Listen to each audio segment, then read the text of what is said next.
From the heart of Orlando, Florida, the most electrifying show in media, A Neighbor's Choice, is live. We're back. Wonderful program is on the way, and I'm still recovering from a little bit of a small cold or something, but we're going to give you the most electrifying content you can ever get on radio or TV anyways, because that's what we do each and every day here on A Neighbor's Choice.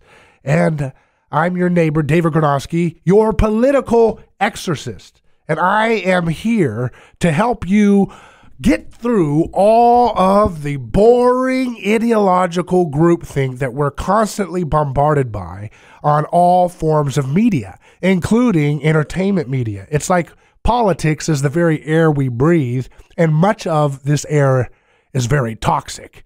And it's toxic because it's dumb and it's lazy, and people aren't thinking through what they really believe, right? So many people say they're for things, but they really don't even have the wherewithal to process what they're saying. I'm for socialism, they say. I'm for socialism. Do you actually know what that means? Do you actually know what socialism means? And so that's the problem that I'm dealing with on this program, is trying to get people to realize that so much of what people say they believe is actually just parroting what they hear other people say they believe. They believe it's socially fashionable. They believe it's socially cool to say certain things, but they haven't actually processed what it is that they're saying.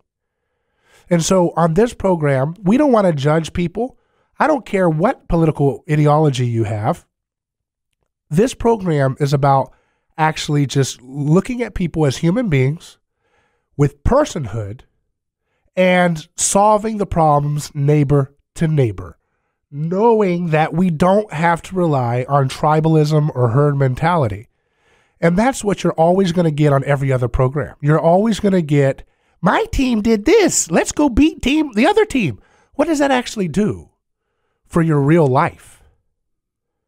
What does complaining about the other team actually get you and your family? Does it keep your medicine better? Does it make your chronic illnesses or fears of chronic illnesses go away? Does it help your energy bill? Does it help your, your family income? Does it make your air cleaner? Does it make your neighborhood safer? These things are just distractions. And so you'll see on a lot of programs talking constantly about, well, did you see what this media did? Did you see what this media outlet did to unfairly target this group or that group? And we can get into that here on A Neighbor's Choice from time to time, but really, I think it's mostly a distraction. Most Americans just want to know, what can I do to just make my family's lives and my life better, and maybe contribute to the world and make the world a better place to live for my future posterity? And so I have a proposal. I think when I see all these people talking about free college for all, I have a better solution. If you've noticed, a lot of the mainstream Democratic candidates are coming out in unison saying it is time for free college for all. But I think it has revealed their ugly bigotry, because they're giving us the crumbs. You know, the devil's in the details.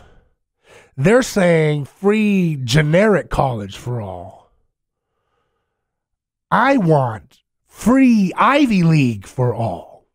I think every American should have free access to a full ride of an Ivy League education.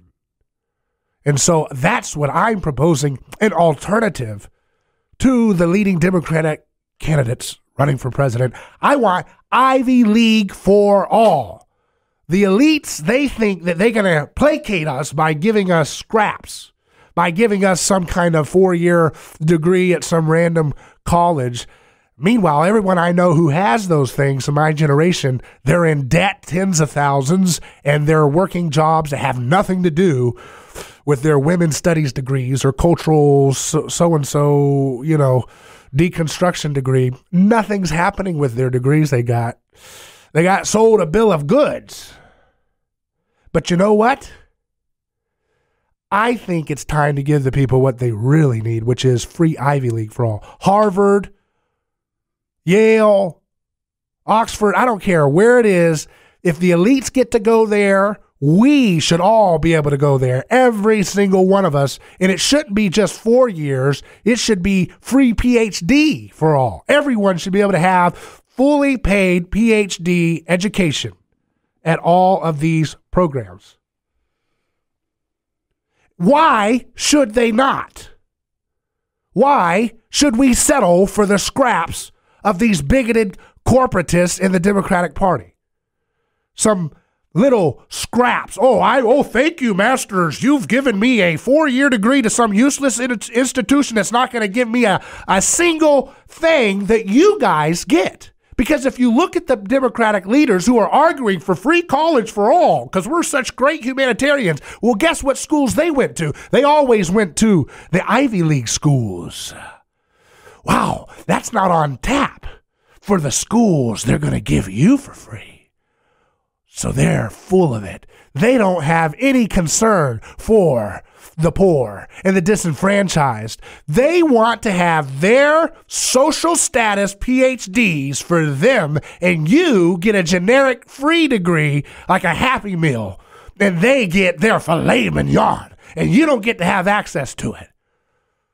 That's what they want.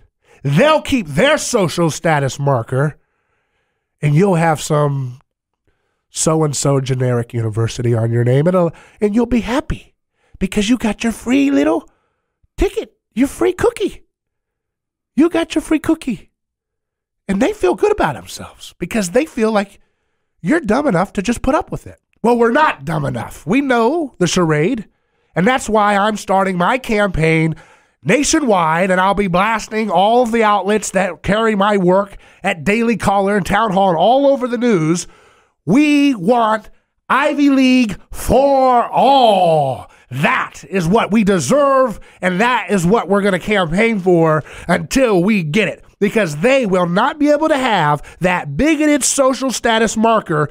All these people get to go to all these fancy symposiums and fancy handouts because they get to say, I had a master's degree in public policy from Yale University, but I'm going to give you free college for all. Yes, sir, I will do that for you. Oh, really, huh? Yeah, I want your Yale paid for me because maybe I have dreams that can only be fulfilled once I have my social status degree like you do from Yale. Miss Elizabeth Warren or whoever else, Harvard, Kamala Harris, where do these people go? They didn't go to no community college.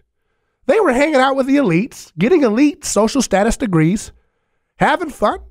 According to Kamala Harris, she was listening to Biggie and Tupac all day and just having a good old time until her dad came on and said, no. Stop talking about that. Her dad's not very happy with what she said. But that's what we're dealing with here. A bunch of bigoted elitists that don't want to share their social status markers, their social status degrees with the rest of us. And I say no more. It's time for elite education for all. Everyone want a PhD? You get one. Who's with me? We'll be right back on A Neighbor's Choice. I'm David Gornoski. We'll see you in just a second. Ivy League for all. It's coming.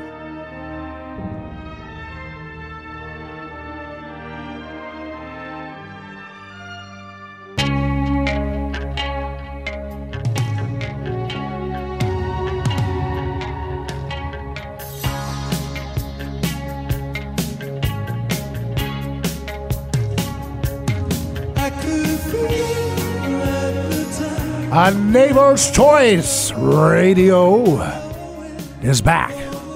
And I'm your host, David Gornoski. And I am ready to march for the revolution.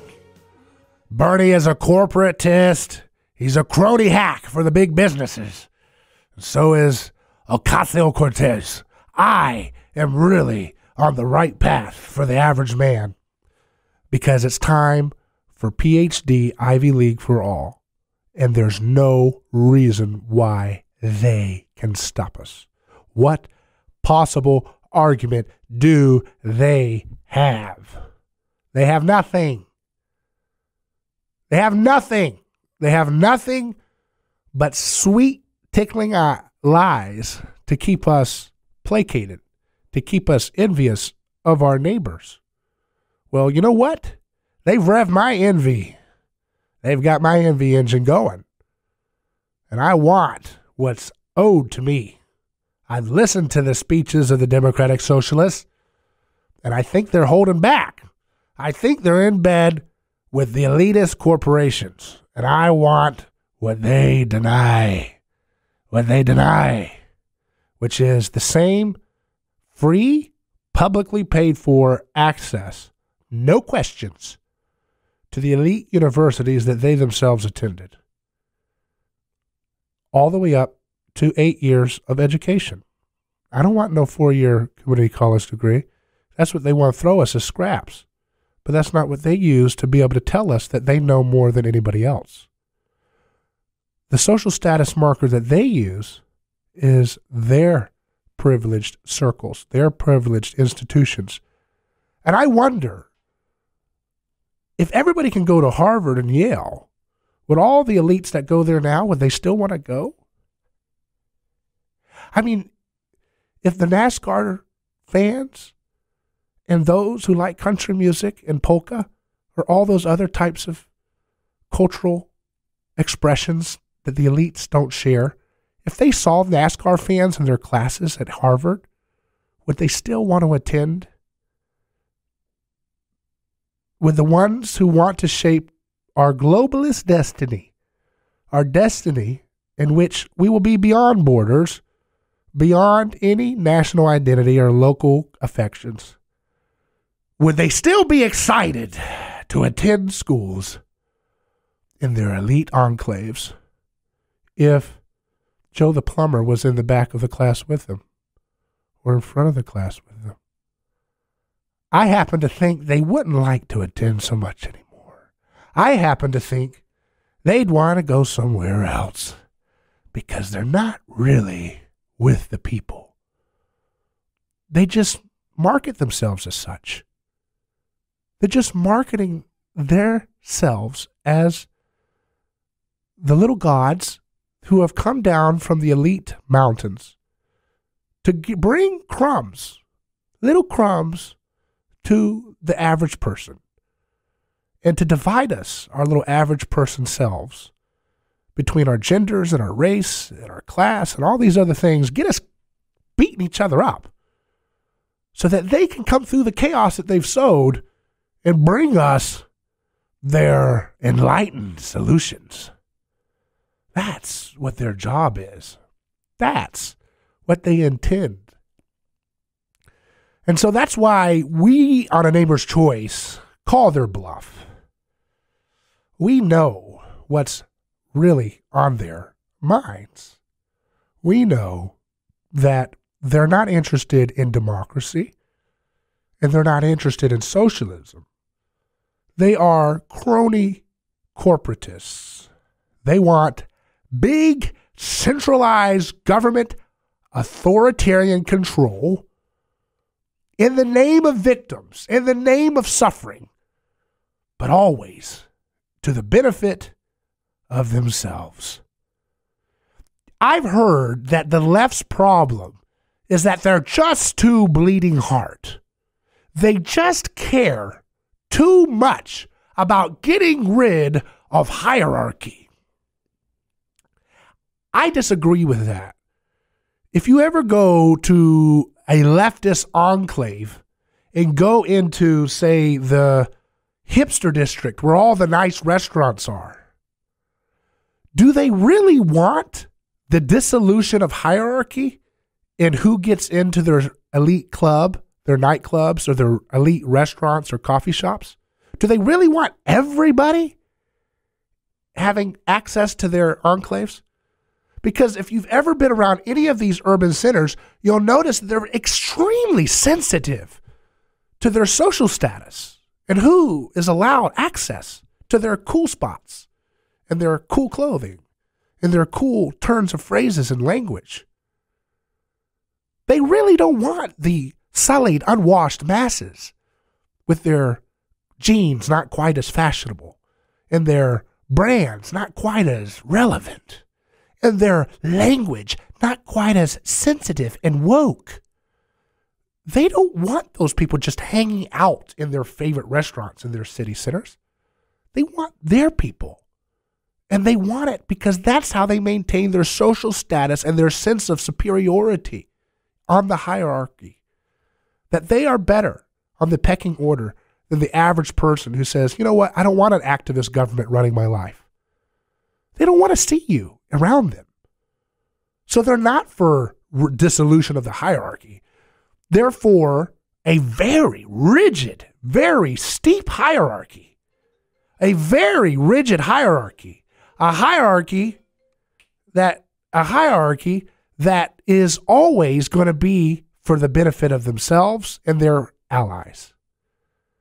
That's the kind of system they want. They don't want everybody equal. I mean, just go look and hang out in their cultural centers. There's nothing equal about any of it. You know, when I grew up in my dad's churches, if you were poor, and I mean poor, and you didn't have anything, you were welcomed on the same pews as the people who had a little bit more. And you weren't placated with a little cookie on a one homeless day activist group like leftist groups do. Oh, we're going to go feed cookies for the homeless today. Oh, yeah. And then never see them ever again at their restaurants and their nightclubs and their cool spots and their coffee shops and all that.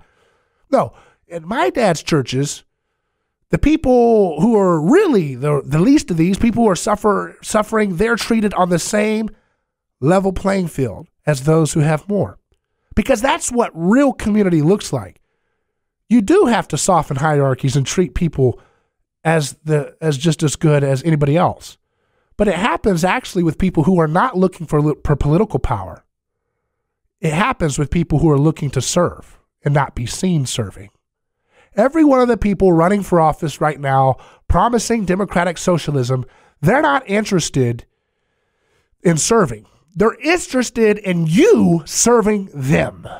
They're interested in their narcissistic ego imprisonment being assuaged one more time, being coaxed, being massaged, being reminded that they are little gods and they know better than you, and whatever their little issues they have from their childhood that they're trying to work out, God bless them, they're just humans like us.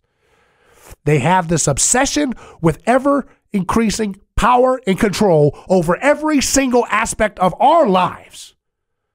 And they have the audacity to tell us that they're doing it for our own good so that we can have a better place on their hierarchy. Well, it's not true.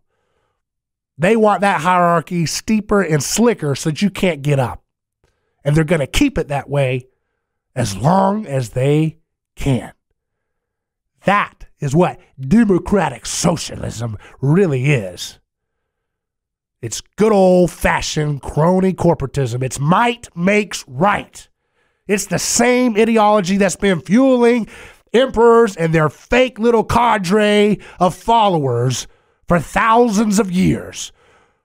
We're dealing with privilege. We're dealing with the kind of privileged classes that have been expropriating and taking advantage of real people suffering for thousands of years. They've always been selling it as, we're just doing it for your own good. We're just doing it for the poor people. No, they're not. They're doing it for themselves, and they want more and more hierarchy, so help them state, because that's their God.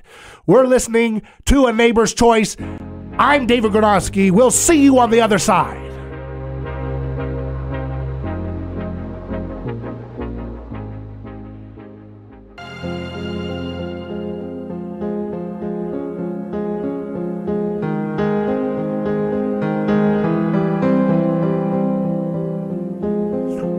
Who is your master?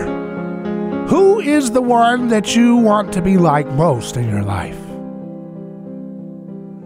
We all say that we are sovereign little individualists, that there's no one in the galaxy of snowflakes quite as shapely as our own snowflake.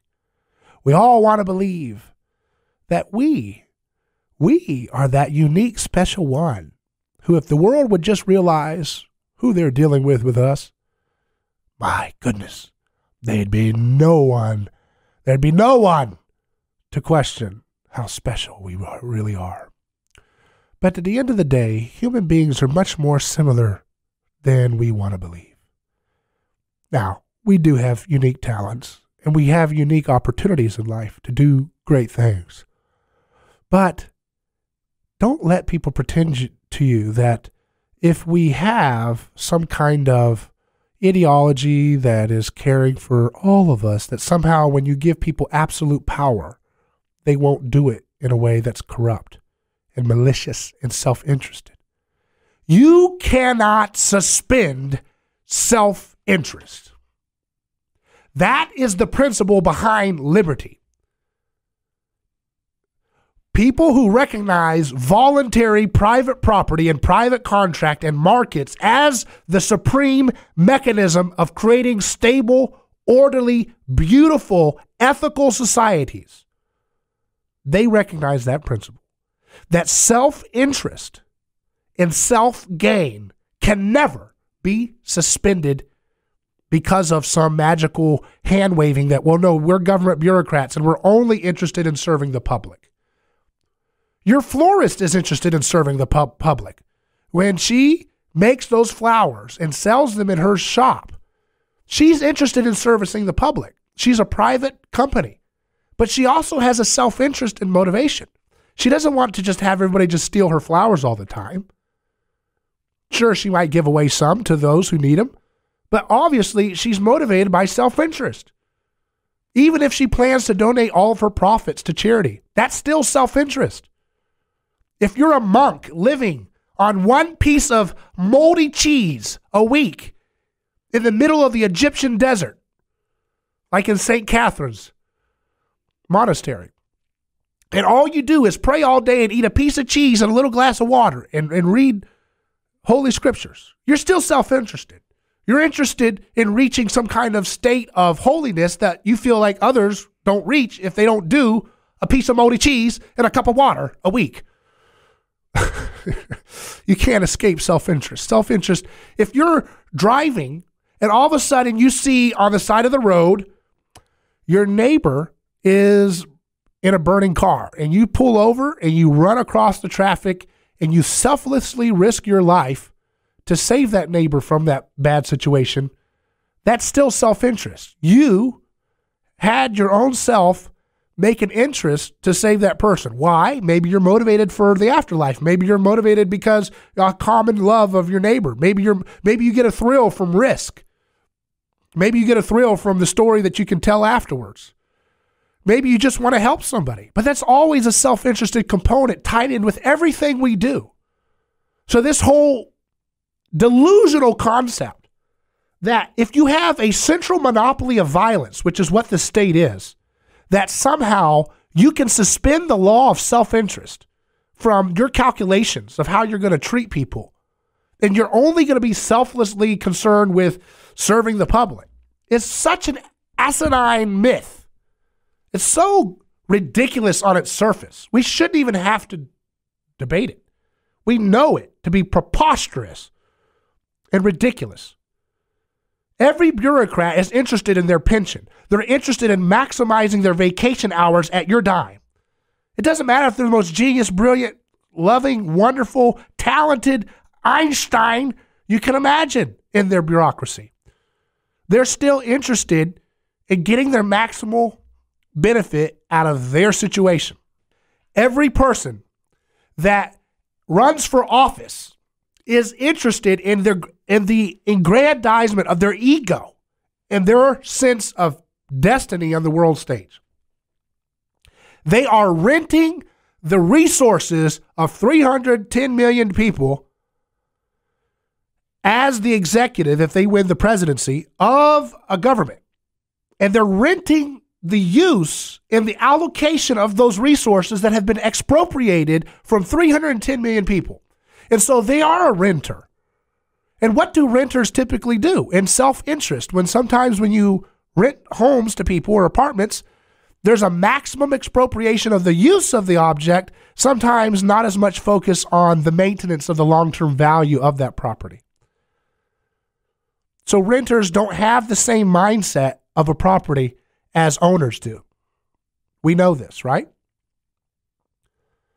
That's the same thing with politicians. They're renters of political capital. They're renters of expropriated resources from other people. Kings were what we would call private owners. They owned the assets of the government they were controlling. So they had a long-term value interest in seeing the long-term maintenance of the property increase over time.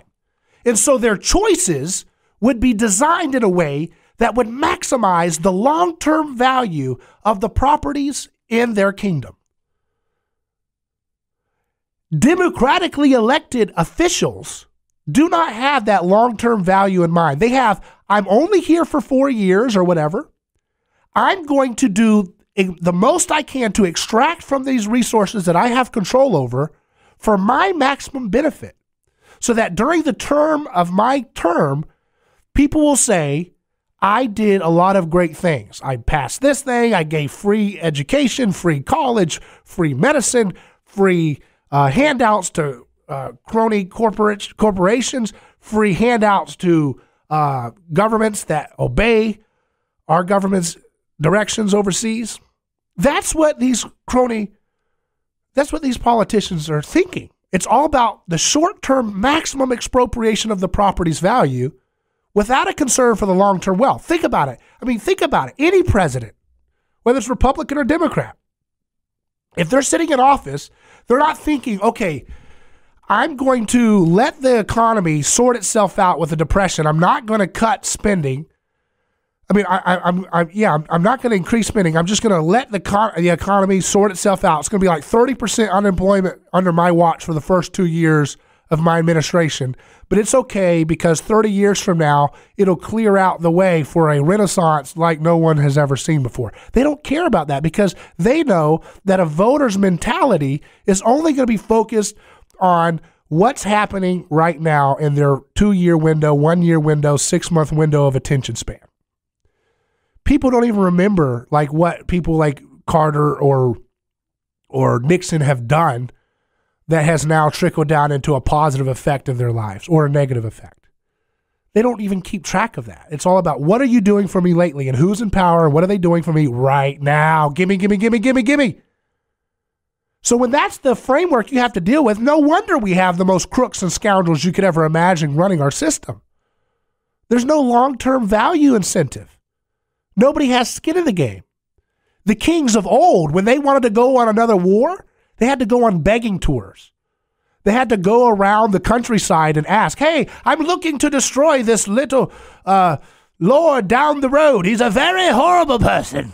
And I'm going to send in my best soldiers, and I hope you'll be able to help me with this cause, because when we do this, we'll be able to have great cottage pie for everyone afterwards. They have much gold in this kingdom down the road, and I just need your penance to just please give me some gold coins for my exciting, ambitious campaign. And then the guys will say, okay, so, Lord, what do you want? You take our women all the time. We'll give you a few gold coins. Here you go. And they're off. That's how they had to fight a war. You know how they fight a war now? They print money. And then you're wondering why your food's going up. Your prices of your food, your gas, your rent, everything's going up. It's because when you print money to pay for wars, trillions of dollars eventually cause the prices to go up every year. It's a slow hidden taxation. They don't have to beg. They take. And they take because they're renters expropriating your wealth for their own benefit and your long-term detriment. You're listening to a Neighbor's Choice Radio, the most electrifying show. I told you it's going to be that way. I'm David Gornoski. We'll see you in just a second.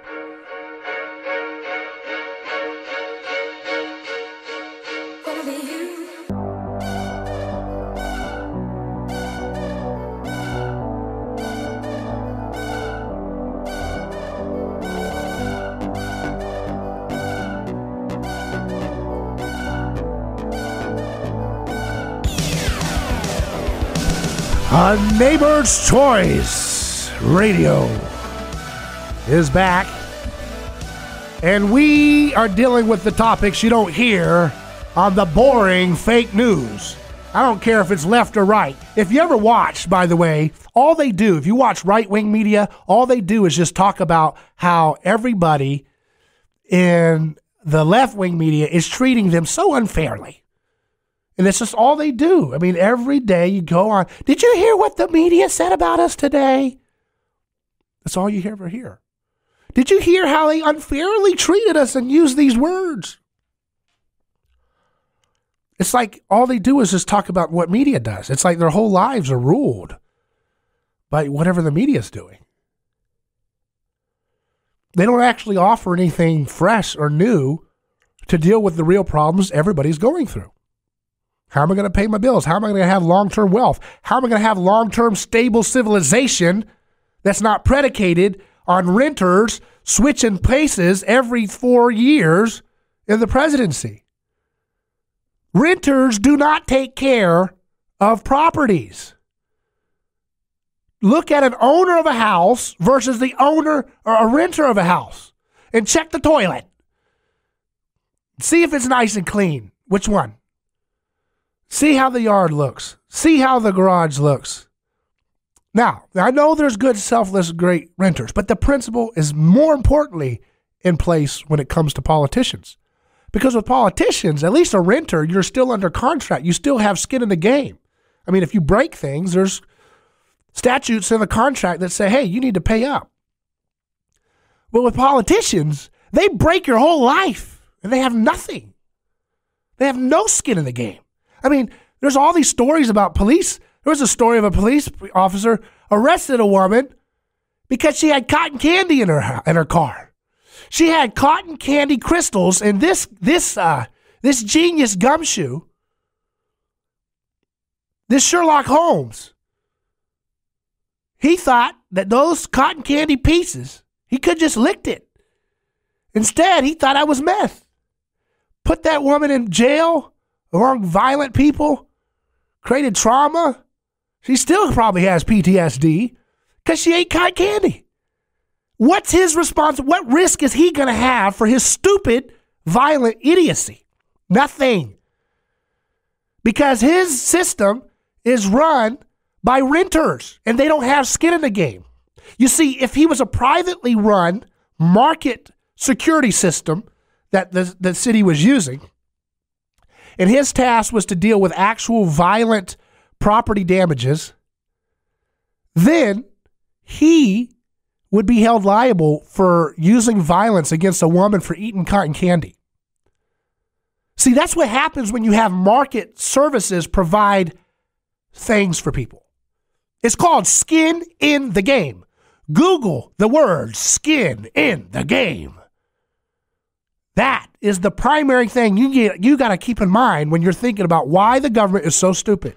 Why does the government keep making such a mess out of everything? Well, when you take skin in the game away from actors, whether they're crony people on Wall Street running a Ponzi scheme in collusion with the state, or they're the state bureaucrats themselves, they have no skin in the game.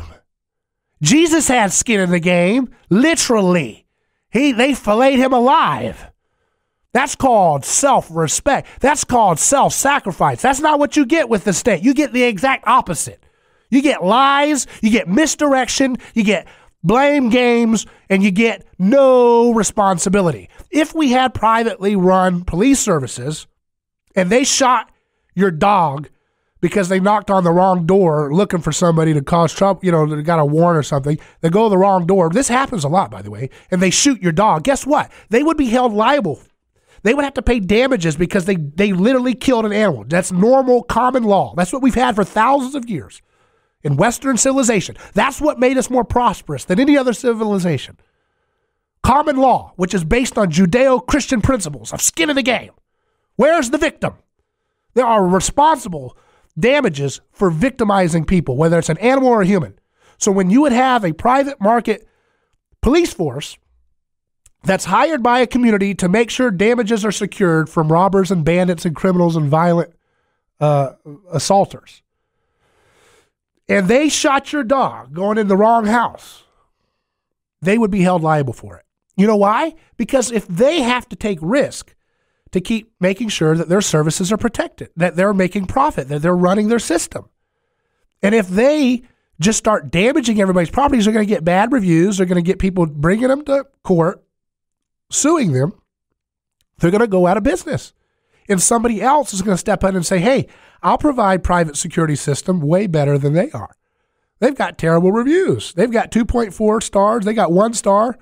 Oh, now they got 0.5 stars on Google reviews. I'm not hiring that private security force to run my neighborhood's, security issues. They shoot dogs all the time. They arrest people for cotton candy. They tase people for looking at them wrong. That's terrible. That's sloppy. There are many, many, many, many good police officers. But you know what they're in? They're in a rotten system that doesn't allow accountability. It doesn't allow the cream of the crop to get paid what they should get paid. There are police officers out there right now who are so good at what they do at solving rape and murder and child abuse and property theft and fraud against seniors. They're so good at what they do at actually solving real crimes. They should be paid 6 figures. And they would be paid 6 figures if they had private security systems available for them to work for. But because we have a monopoly of government providing this service in our lives, with no skin in the game, they're forced to work for a bureaucracy which favors political appointments rather than actual solving violent crimes.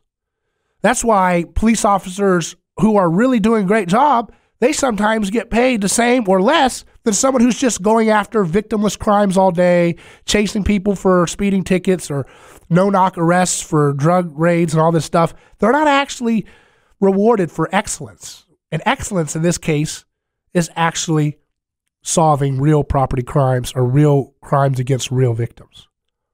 So they have no incentive in the current system to be rewarded, and they should be rewarded. I have friends like my friend John Beza. Excellent, world-class detective. Solved many, many serial rapist cases. He was paid the same as the guy who's run around like a cowboy, getting people for speeding tickets and silly stuff and little drug stuff. Paid the same amount. One guy was keeping actual violent people off the streets and getting justice or some semblance of justice for heinous, vicious, violent crimes. The other guy just running around, having a good time. Hey! And this guy, Macho Man's paid the same much as a real detective, a true detective. That's because we don't have skin in the game with our monopoly governance system. Markets provide skin in the game. They provide services that will give you what you want. And the only problem we have is that we buy into the myth that freedom is not enough. Well, freedom. I love freedom. But, if we give freedom here, oh my goodness, there's risk. We might make mistakes. Well, that's what tyrants love to hear. And that's why they tell you that every day. That's why when you're raised in public schooling, which is basically first 2 decades of your life, most people are just sitting in a system in which they are just propagandized into everything the state wants them to hear. They grow up in this public school system and they come out saying, well, everything wrong in our society is because freedom. I just need to get rid of my freedom a little bit more in my personal choices, what I can drink, how big my soda size can be, what I can do with my property, what I can do with my business, what kind of license I need to do this or that. Got to have a license to cut hair. You'll get arrested if you cut hair without a license. That's how stupid our system is. They'll pit people with armed guns, put guns in your head, say, drop the barber scissors, drop them. And boy, if you look like Edward Scissorhands, boy, they'd shoot you. Whew. If you're different looking, whew, man. You saw that movie, Edward Scissorhands, what they did to him. That was a tell about scapegoating. What happens every day. I have a wonderful friend in Texas. She got arrested for she was cutting hair. She was doing African braiding, and she got arrested for it. That's the kind of insanity we're going to have until we understand the principle of skin in the game. So in the meantime, until we understand that, Ivy League education for all, now, I want it now. PhDs for free from Harvard. I'm going to go get one as soon as I get this passed. We're nationalizing all those elitist enclaves. I'm David Gornoski. Godspeed.